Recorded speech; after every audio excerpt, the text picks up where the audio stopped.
Hey, I'm the Mac Daddy, and I want to show you my Smelly. It's down here somewhere. Hold on, I got it here. Here it is. Pardon me while I whip this out.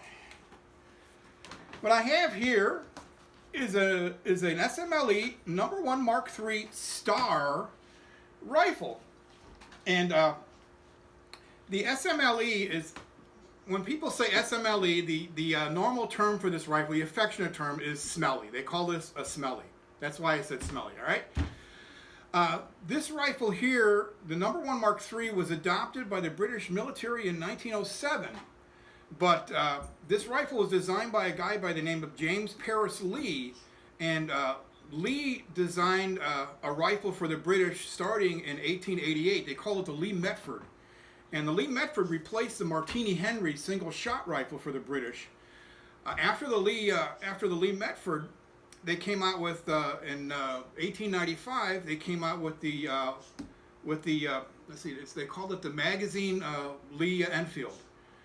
The difference between that rifle and the 1895 rifle is that rifle, the barrel was 5 inches longer than this one.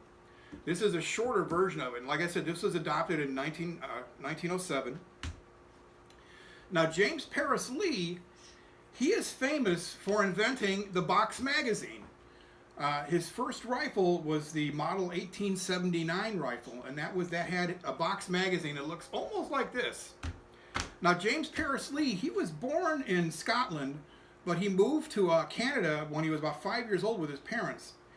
Later on in his life, in the 1850s, he moved to the United States, and he became an American citizen, so there is an American connection to this rifle. Now, in 1878, when he was having his new rifle designed and built, he met a guy by the name of Hugo Borchardt. And Hugo Borchardt ran Sharp's rifle at the time. And Hugo Borchardt actually helped James Paris Lee. He helped Lee design his box magazine so it would be easy to manufacture. He was the one who figured out how to manufacture the box magazine. Now, Hugo Borchardt later went on to invent the C93 Borchardt pistol, and that was the first successful semi-auto pistol that was ever made. And he used the box magazine, and that particular pistol came from his association with James Paris Lee. Now, if you guys don't know, the Borchardt semi-auto pistol was improved by a guy by the name of George Luger, and that became the Luger pistol, and he kept the box magazine. So James Paris Lee, he invented the box magazine. He also invented the action on this rifle, and that's why they call it the Short Magazine Lee Enfield. SMLE, Short Magazine Lee Enfield. S means it's a short rifle. This barrel is 5 inches shorter than the original long Lee, they called it, that was adopted in 1895. The British found after the Boer War that they didn't need such a long rifle, so it's a short rifle. M means it's magazine fed. L means it's a Lee. Lee is the guy who invented it, and Enfield was the company who designed it. I mean, who built it, I should say. So let's take a look at this magazine here. There's a little lever here that you push. First, let's clear that thing. It's clear. Push the button. Here's the magazine. This magazine was first designed in 1878, or 1879 was the name of the rifle, the model number. And if you look at this magazine, it's got feed lips, it's got a magazine follower, it's got springs in it.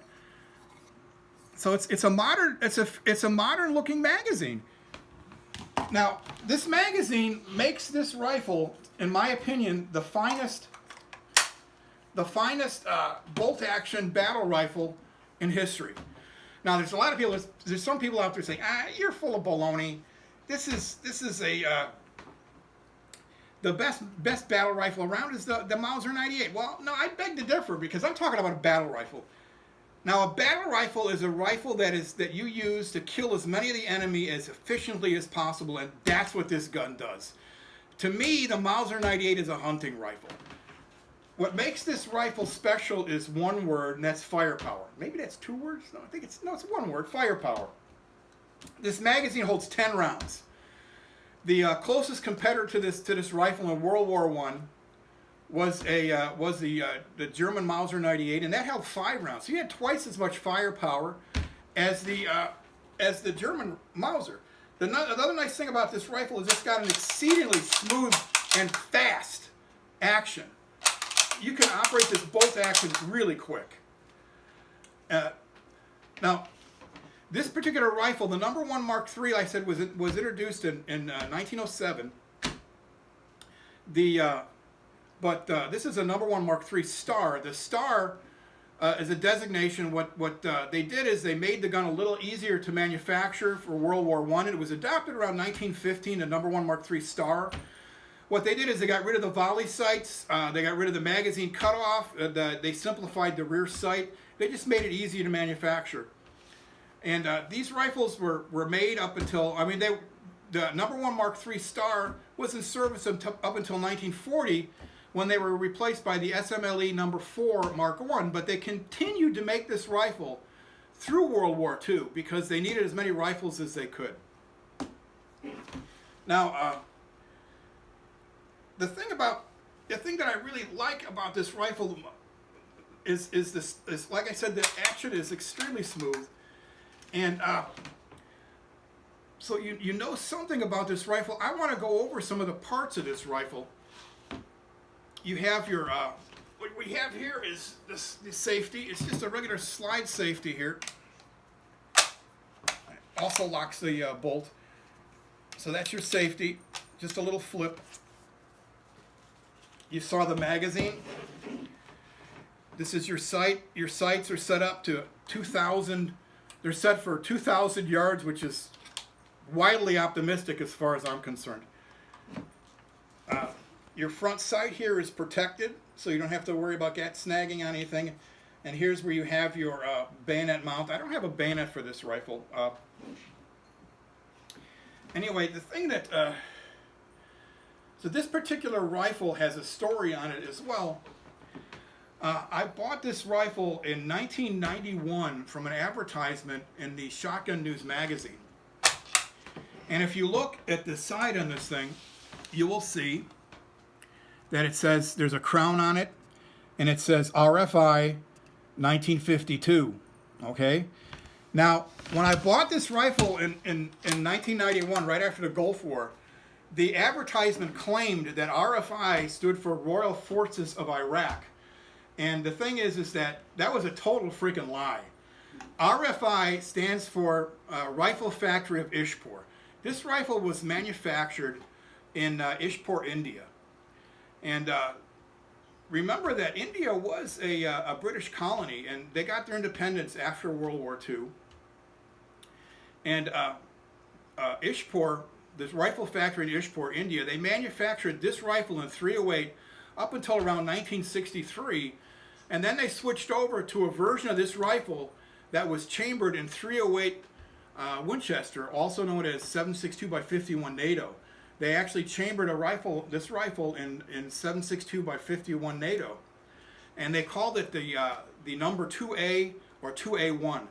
The only difference between the model 2A and the 2A1 is the sights on the 2A were set to 2,000 yards like this one, and the sights for the 2A1 were only set to 800, which is a little more optimistic. Now, India made these rifles. They actually made the .308 version, the 7.62 by 51 NATO version.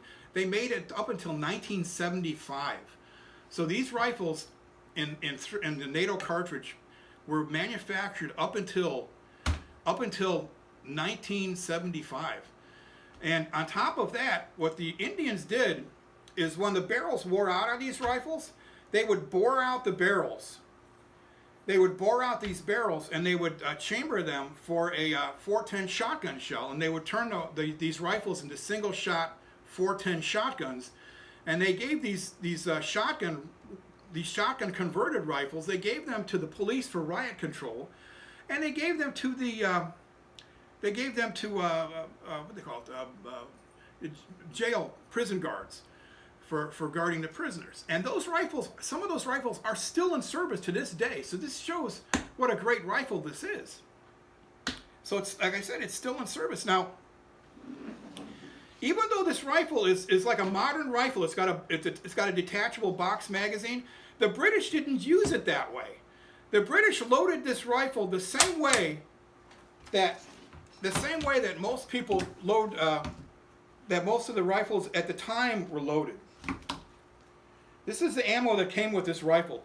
This rifle came with 100 rounds, 2 bandoliers of this ammo, and the rifle and the ammo cost $100 back in 1991, even though they lied about where it came from. These rifles, the way they would load these is here you have your ammo, and on a stripper clip, it's a 5-round stripper clip, they would load it into this slot that's milled in the top of the receiver.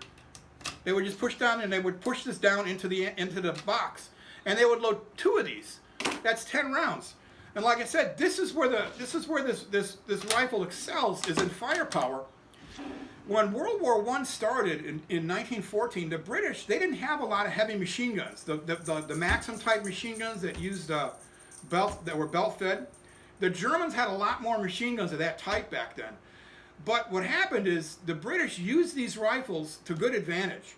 And the Germans actually thought during the first year of the war that the British had more machine guns than they actually had, because these rifles put out such firepower that it was like they were facing machine guns every time they went up against a line of British soldiers. That's how fast this gun can shoot. Now, so you know about this particular gun, and at the same time that this rifle was introduced in 1895, James Paris Lee designed a rifle. They called it the 1895 Navy, Lee Navy, and the U.S. Navy adopted it. So the U.S. Navy actually got a hold of a Lee rifle. Now the difference between the 1895 Lee Navy rifle and this rifle is that the Lee Navy was a straight pull. You didn't have to. You just had to pull the bolt straight back and forward. It also had a strange 6.5 millimeter cartridge, I believe. So it was a little different. But the other thing is that the magazines on the United States Navy, they used that rifle the way modern rifles are used now. The Navy, the soldiers, or should say the sailors who used those rifles, those Lee Navy rifles, they were given a bandolier with 4 extra magazines that were preloaded. So they would just switch the magazines out when they ran out of ammunition. Now, like I said, the British, they didn't do that. They didn't have, because they didn't want to spend the money on the extra magazines, and they thought that if the British had preloaded magazines, they would be able to swap out. They figured they'd waste ammo. Well, that's just not really true.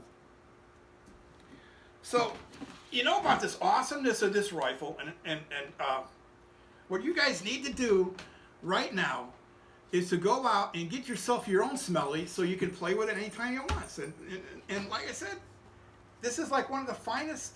This is the finest battle rifle out there. You guys with the Mosin Nagants, this is nothing compared to this rifle. You got to get one of these. And that's about all I have to say. I wanted to thank my wife for videotaping this. Thank you very much.